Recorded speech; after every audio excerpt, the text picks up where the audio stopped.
Assalamualaikum warahmatullahi wabarakatuh. Halo semuanya, perkenalkan nama saya Aziza Mutiara Putri dengan NIM 01021382530180. Pada video kali ini saya mendapatkan tugas untuk menjelaskan salah satu teori dalam makroekonomi, yaitu teori pertumbuhan ekonomi neoklasik. Teori ini adalah salah satu yang paling berpengaruh dalam sejarah ilmu ekonomi dan masih sangat relevan hingga hari ini.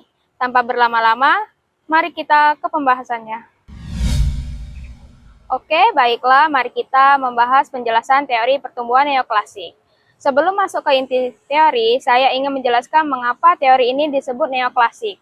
Dalam teori ini merupakan pengembangan dari teori klasik yang sudah ada sebelumnya. Namun, dengan penyempurnaan dan pendekatan yang lebih modern dan matematis, jika teori klasik dari Adam Smith, David Ricardo, dan Thomas Malthus lebih berfokus pada peran tenaga kerja dan lahan, maka teori neoklasik mengintegrasikan modal, tenaga kerja, dan teknologi dalam satu model matematis yang elegan.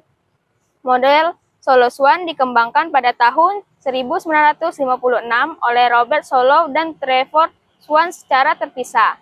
Robert Solow bahkan kemudian mendapatkan Nobel Ekonomi pada tahun 1987 atas kontribusi besarnya.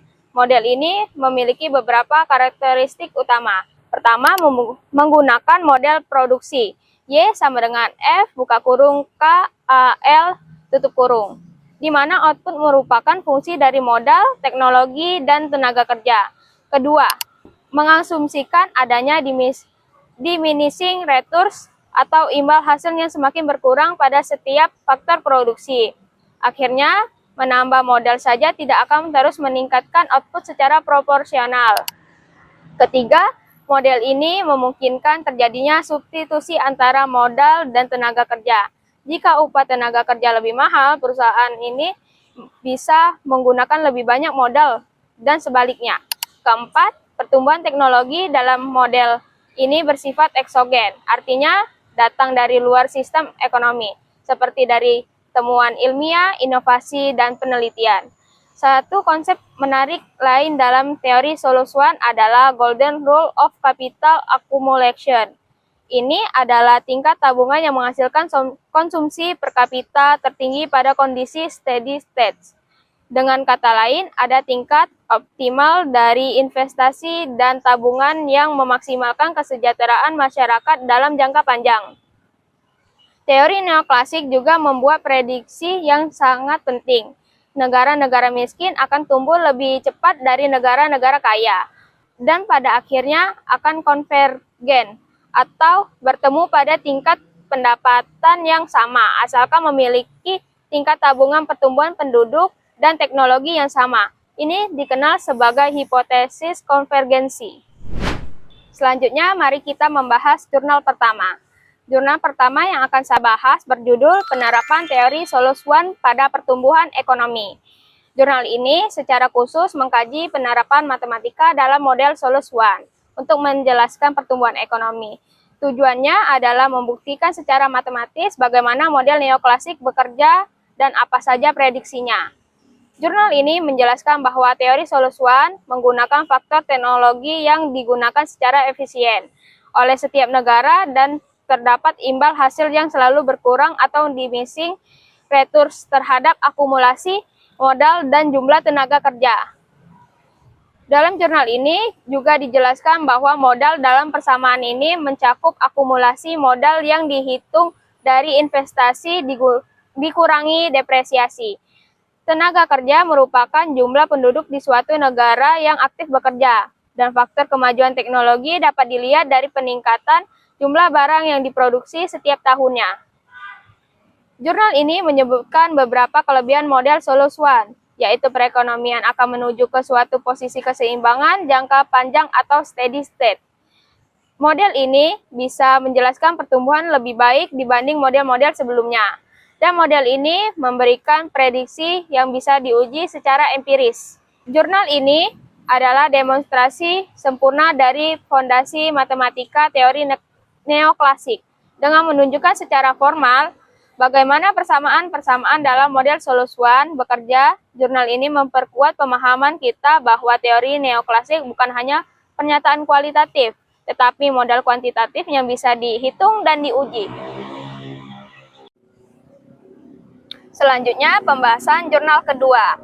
Jurnal kedua berjudul Analisis Ekonomi Neoklasik terhadap Pertumbuhan Ekonomi Kabupaten Deli Serdang.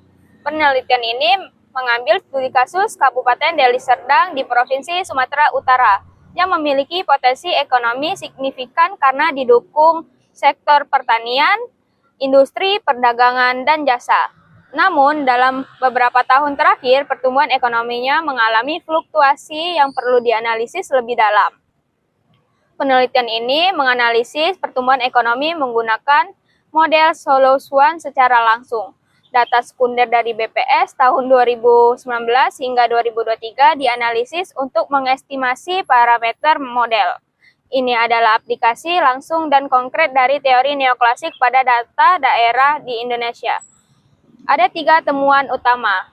Temuan pertama, tingkat tabungan dan investasi berpengaruh signifikan terhadap pertumbuhan ekonomi. Semakin tinggi investasi yang masuk ke Kabupaten Deli Serdang, semakin tinggi pula pertumbuhan ekonominya. Temuan kedua, teknologi dan pertumbuhan tenaga kerja berperan penting dalam meningkatkan produktivitas. Ini membuktikan bahwa faktor ketiga dalam teori neoklasik, yaitu teknologi, tidak bisa diabaikan. Temuan ketiga, kebijakan fiskal dan moneter perlu dioptimalkan untuk mendukung pertumbuhan.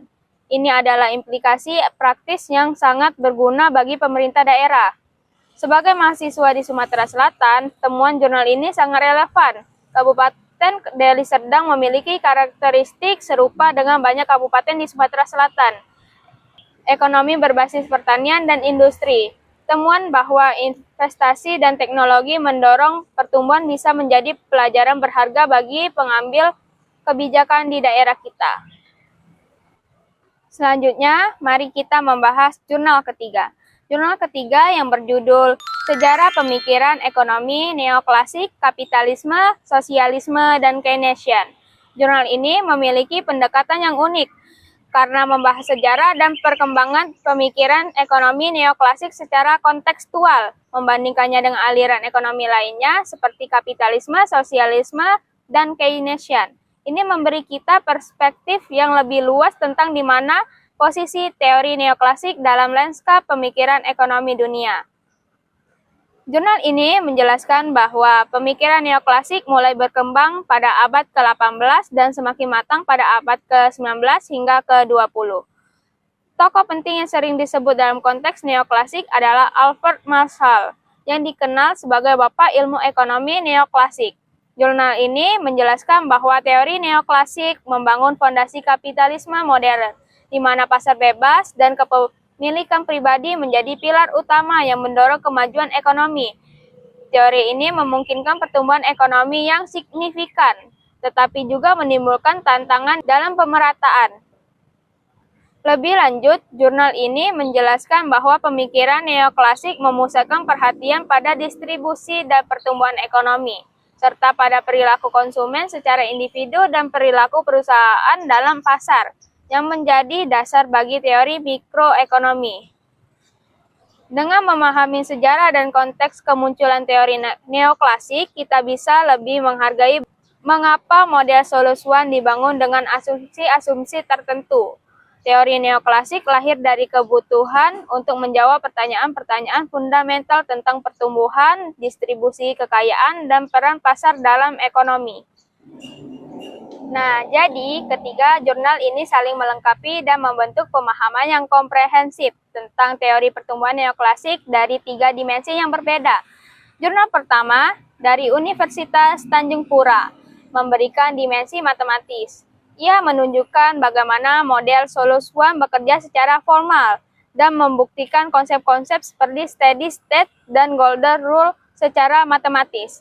Jurnal kedua tentang Kabupaten Deli Serdang memberikan dimensi empiris. Ia membuktikan bahwa model Soloswan bukan hanya teori di atas kertas, tetapi benar-benar bisa diterapkan untuk menganalisis data ekonomi real di tingkat kabupaten di Indonesia. Jurnal ketiga memberikan dimensi historis dan kontekstual. Ia membantu kita memahami dari mana teori neoklasik berasal, bagaimana ia berkembang, dan apa posisinya dalam sejarah pemikiran ekonomi dunia. Bersama-sama, ketiga jurnal ini memberikan gambaran 360 derajat tentang teori pertumbuhan neoklasik, dari akar sejarahnya, fondasi matematisnya, hingga penerapan empirisnya di Indonesia. Sebagai penutup, izinkan saya merangkum poin-poin penting dari video hari ini. 1. Teori pertumbuhan neoklasik atau model Solus One adalah salah satu teori terpenting dalam makroekonomi yang menjelaskan pertumbuhan ekonomi melalui 3 faktor. Yang pertama modal, kedua tenaga kerja, dan ketiga kemajuan teknologi. Kedua, model ini mengajarkan bahwa dalam jangka panjang, hanya kemajuan teknologi yang bisa mempertahankan pertumbuhan ekonomi secara berkelanjutan. Karena modal dan tenaga kerja tunduk pada hukum diminishing returns. Ketiga jurnal yang saya bahas membuktikan relevansi teori ini dari 3 sudut pandang yang berbeda: matematis, empiris daerah, dan histori kontekstual. 4. Sebagai mahasiswa dan calon pemimpin masa depan, pemahaman teori ini sangat penting untuk merancang kebijakan ekonomi yang efektif, terutama dalam mendorong investasi berkualitas dan kemajuan teknologi. Demikian penjelasan yang sudah saya sampaikan. Semoga bermanfaat bagi kita semua dalam memahami dinamika pertumbuhan ekonomi. Terima kasih atas perhatian Bapak atau Ibu dosen dan teman-teman sekalian. Wassalamualaikum warahmatullahi wabarakatuh.